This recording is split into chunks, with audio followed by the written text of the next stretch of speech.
안녕하세요. 채널 반주원입니다. 여러분은 현재 살고 있는 곳에서 만족과 행복을 느끼고 계신가요?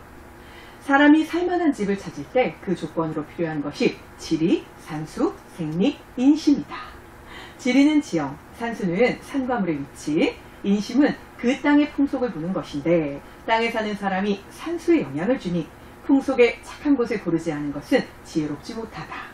생리는 땅이 비옥해야 하고 배와 수레와 사람과 물자가 몰려들거나 통할 수 있는 곳이라야 한다.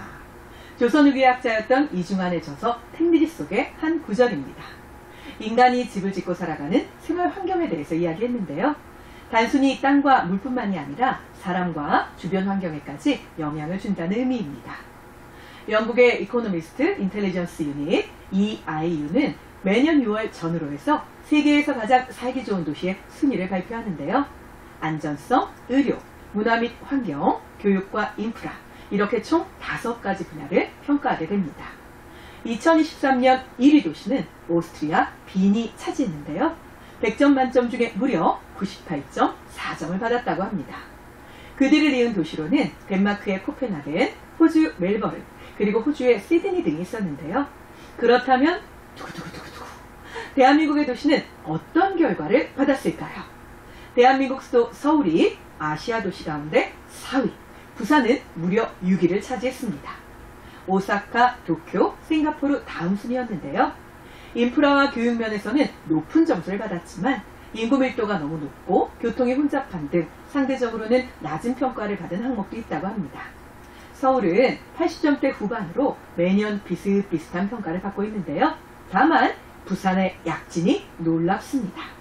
2022년 70점대에서 2023년 10점가량이 올라가며 순위가 급상승했는데요. 부산의 잠재력과 도시의 경쟁력이 새삼 놀랍게 느껴집니다.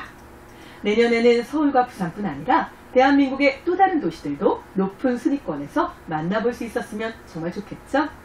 반면 가장 낮은 점수를 받은 도시는 시리아의 다마스쿠스였는데요. 리비아의 트리폴리, 우크라이나의 키우 등도 낮은 평가를 받았습니다.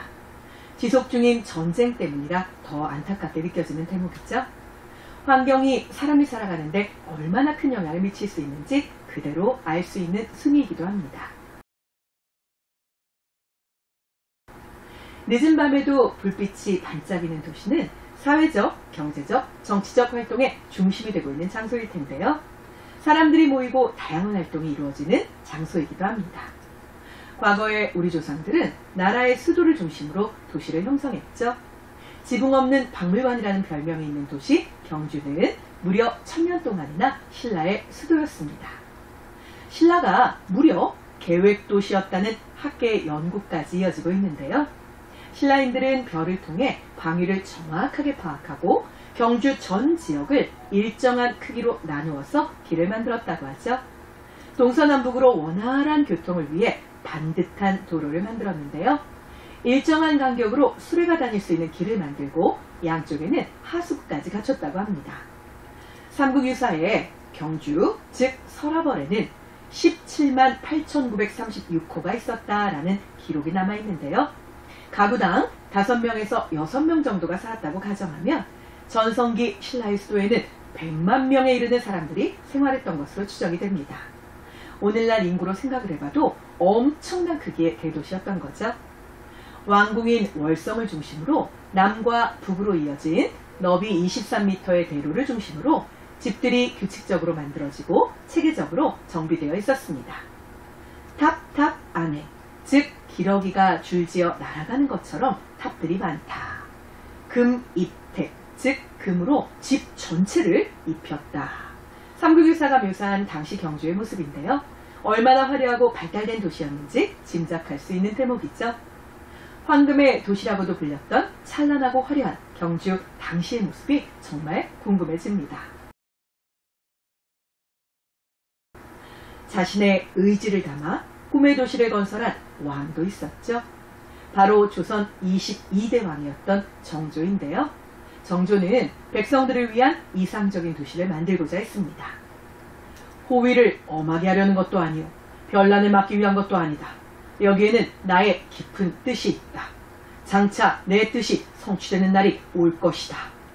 조선왕조실록 정조편 1791년의 기록인데요. 대신들과 의논하며 철저하게 계획하여 쌓아 올린 도시가 바로 수원 화성입니다. 당시에 선진 축성 기술을 도입했고요. 새로운 장비까지 그 안에서 사용했다고 하죠. 수원 화성 의궤에는 성곽을 이루는 모든 건축물과 기자재의 설계도까지 담겨 있는데요. 놀랍게도 축성 공사를 시작한 지 2년 만인 1796년 완공을 이루었습니다. 당시 화성을 만드는 데 큰 역할을 했던 인물은 정약용이었는데요. 물건을 쉽게 들어올릴 수 있는 거중기를 발명해서 기간과 비용을 단축했죠. 뿐만 아니라 최재봉이 총지휘를 맡고 김홍도가 문을 디자인하는 등 당대 최고의 지식인들이 모두 참여했다 해도 과언이 아니었습니다. 당시로 따지자면 거의 어벤져스급의 인물들이 모여서 수원 화성을 이루게 된 것인데요. 과학과 기술의 성과 및 예술적인 아름다움까지 어우러진 걸작이었죠. 1997년 유네스코는 세계문화유산에 수원 화성을 등재시켰습니다. 수원 화성 의궤를 보면 축성의 모든 과정을 글과 그림으로 담아두었죠. 실제로 6.25 전쟁 당시 성곽의 일부가 파손되었는데 자세한 기록 덕분에 원형 그대로 복원할 수 있었다고 전해집니다.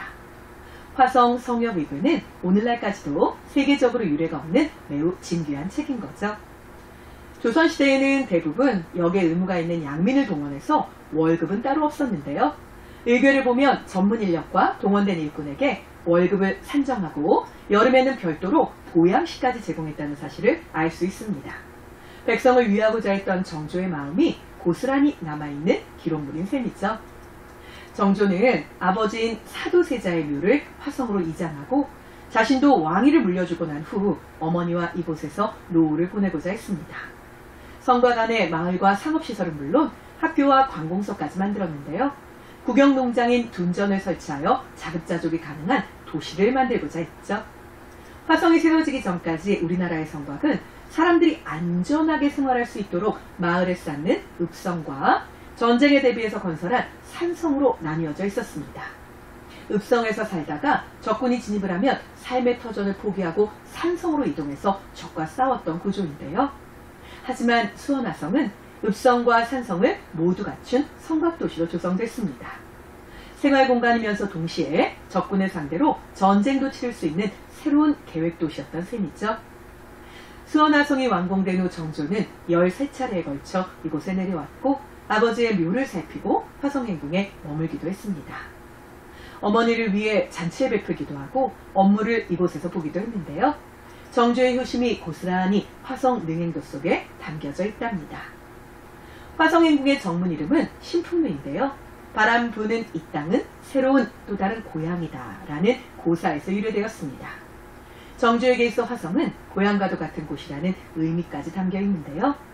신풍루 앞에서 정조가 친히 화성부의 백성들에게 쌀을 나누어 주고 굶주린 백성에게는 죽을 끓여 먹이는 행사를 열기도 했습니다. 안타깝게도 병으로 일찍 세상을 떠나면서 수원 화성에 와서 제대로 살아보지 못했지만 정조의 마음이 온전히 담긴 공간은 아직까지도 남아 있습니다. 모든 일에 있어서 시간이 부족하지 않을까 걱정하지 말고 다만 내가 마음을 바쳐 최선을 다할 수 있을지 그것을 걱정하라. 정조의 말이 오늘도 우리에게 깊은 울림을 남기는 건 아마도 그의 진심이 그대로 들어있기 때문이겠죠. 반주원의 천하제일 시사대회, 도시 속에 담긴 사람과 역사가 함께한 시간이었는데요. 6월의 이야기 흥미로우셨나요? 7월 달에는 또 다른 흥미로운 주제와 함께 다시 찾아오겠습니다. 여러분이 구독, 좋아요를 제대로 설정하고 눌러주시면 저희한테는 정말 큰 힘이 되는데요. 앞으로 매번 일정하게 올라오는 유쾌한 국사 그리고 천하제일 시사대에 많이 사랑해주세요. 다음 편에서 다시 만날게요. 감사합니다.